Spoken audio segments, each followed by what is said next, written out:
Michael Jordan isn't just a basketball legend, he's a cultural icon. And while his on-court dominance changed the NBA forever, his impact off the court may actually be even greater. Today we're breaking down how Michael Jordan and the Air Jordan sneaker line transformed not just basketball, but the entire fashion industry. And if you guys do like these type of documentary videos, make sure you guys let me know by leaving a like and subscribing to stay in the know about everything NBA. And let's go ahead and get into this video. Before we dive into the sneaker revolution though, let's go where it all started for Michael Jordan and his collegiate career to the NBA. Michael Jordan's name first became buzzing at University of North Carolina. Under the legendary Dean Smith, Jordan quickly made himself a name as a generational talent. His clutch jumper to win the 1982 NCAA championship against Georgetown was the moment many realized he was destined for greatness. In his senior season, he averaged 19.6 points per game, 2.1 assists with 5.3 rebounds, earning AP Player of the Year honors as well as many other awards. Beyond the stats, Jordan's work ethic, intensity, and will to win it all really separate him from the rest. He had a reputation for being the hardest worker in the gym, constantly refining his game and striving for perfection. By the time the 1984 draft rolled around, Jordan was a highly touted prospect. Some argued that he should have been the #1 overall pick over Hakeem Olajuwon at that time, but it wasn't just for his athleticism. Jordan had a level of charisma and confidence that made him stand out. The NBA was about to get its next superstar, one that would transcend the game itself. While Jordan was rising, Nike was struggling. In the early 1980s, Nike was primarily a running shoe company. Basketball really wasn't their forte. The space was really dominated by Converse and Adidas. Converse had big stars already, such as Magic Johnson, Larry Bird, and Julius Erving, the top 3 players in the NBA at that time.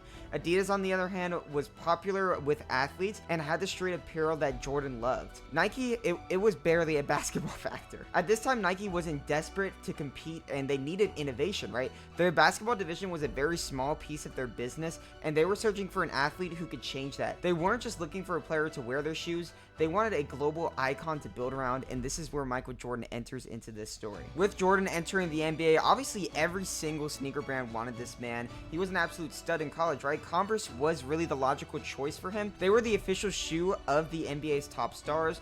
Adidas was Jordan's personal preference, but they weren't really structuring an offer that he wanted. Nike, however, saw an opportunity to change everything. Nike had a very ambitious plan. They didn't want Jordan just as another endorser. They wanted to make him the face of their basketball division. They pitched him the idea of his own signature shoe, a very risky move at the time, but one that would prove to be revolutionary. And at first, Jordan wasn't completely sold at all. In fact, he directly told Adidas that he wanted to sign with them, but the company couldn't make it happen because they weren't willing to risk enough money. Jordan later recalled, "I wanted to be with Adidas, but they just couldn't structure a deal." Nike's pitch, along with his agent David Falk's influence, convinced him to take the meeting with Nike because at first he didn't want to do it at all, right? And Nike actually pulled out all of the stops. They presented Jordan with a full marketing plan, a custom shoe prototype, and even projected sales numbers. They offered him a $500,000 deal, unheard of for a rookie. In the end, Jordan signed with Nike and Air Jordan was born. Despite Nike's aggressive pursuit of Jordan, not everyone in the company was actually convinced. Phil Knight, Nike's co-founder and CEO at the time, was hesitant about signing Jordan. Sonny Vaccaro, the man who constructed the deal, later revealed that Knight wasn't initially sold on the idea. Vaccaro recalled, "Phil opposed to signing Michael Jordan. I had all my faith in Jordan, but no one else did." Knight's hesitation came from the fact that Nike had never built a basketball brand around a single player before. It was uncharted territory. But I gotta be honest with y'all, Knight had to take risk in order for Nike to be a company in the first place. So with that in mind, once the deal was done and Air Jordan started flying off the shelves, Knight really quickly changed his tune, right? The gamble had paid off in ways he couldn't have even imagined. The Air Jordan would go on to define the sneaker industry in the years to come. When the Air Jordan 1 first dropped in 1985, it was unlike any basketball shoe that had ever been seen. A bold red and black colorway that the NBA actually banned, fining Nike $5,000 every time he wore them. Nike actually saw an opportunity here and they embraced the controversy and turned it into one of the greatest marketing campaigns ever.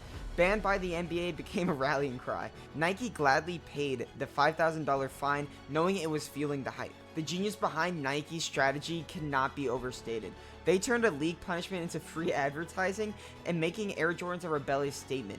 Kids everywhere wanted them, not just because they were Jordan shoes, but because they represented defiance, individuality, and style. And the strategy worked. Air Jordans flew off the shelves. In the first year alone, they actually made $126 million. That was absolutely unprecedented. Before Jordan revolutionized the industry forever, Converse was the king of basketball footwear. Magic Johnson, Larry Bird, and Julius Erving, like we said before, all wore Converse. The brand was synonymous with elite basketball. However, by the time Jordan came into the league, Converse had become complacent. Michael Jordan's longtime trainer, Tim Grover, recalled his first meeting with Jordan. He described how Jordan's hunger to be the best was unmatched, but Converse didn't see him as their future.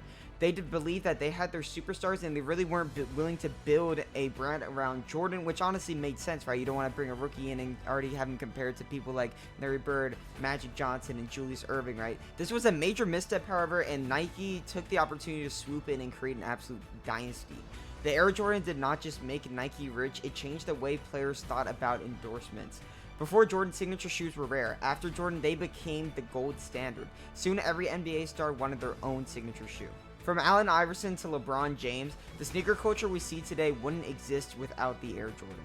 What makes Jordans truly special, however, is that they weren't just basketball shoes, they actually became fashion statements. The Air Jordans blurred the line between sports and style.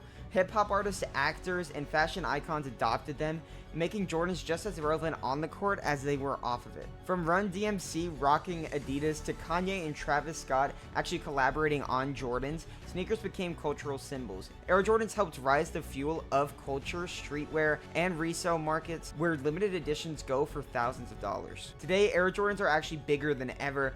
Whether you're a basketball fan, a sneakerhead, or really just a fashion enthusiast, Jordan's influence is undeniable. The sneaker industry is a multi-billion-dollar business, and Michael Jordan is a very big reason why. Not only did Michael Jordan contribute to this revolution though, people at Nike such as Phil Knight needed to take these risks in order to get all the rewards that they got, and it paid off. Michael Jordan's legacy isn't just built on championships or MVPs.